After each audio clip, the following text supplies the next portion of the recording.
અમદાવાદમાં ઉત્તરાયણને લઈને આરોગ્ય વિભાગનું ચેકિંગ. ઊંધિયું જલેબીના વિક્રેતાને ત્યાં આરોગ્ય વિભાગનું ચેકિંગ.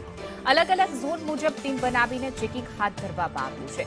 સેમ્પલિંગનો રિપોર્ટ અઠવાડિયા પછી આવતો હોય છે. લોકો ઊંધિયું જલેબી ઝાપટશે ત્યારબાદ રિપોર્ટ આવશે, જેને લઈને પણ ગંભીર સવાલ ઉઠી રહ્યા છે. એમસી આરોગ્ય વિભાગ હાલ શહેરમાં ઉત્તરાયણ પહેલા ચેકિંગ હાથ ધરી રહી છે, જેમાં ઊંધિયું જલેબીને લઈને ચેકિંગ કરવામાં આવી રહ્યું છે. પરંતુ સવાલ એ છે કે જ્યારે અમદાવાદવાસીઓ આ ઊંધિયું જલેબી ઝાપટી લેશે ત્યારબાદ અઠવાડિયા પછી રિપોર્ટ સામે આવશે કે ખાવા લાયક હતું કે નહોતું.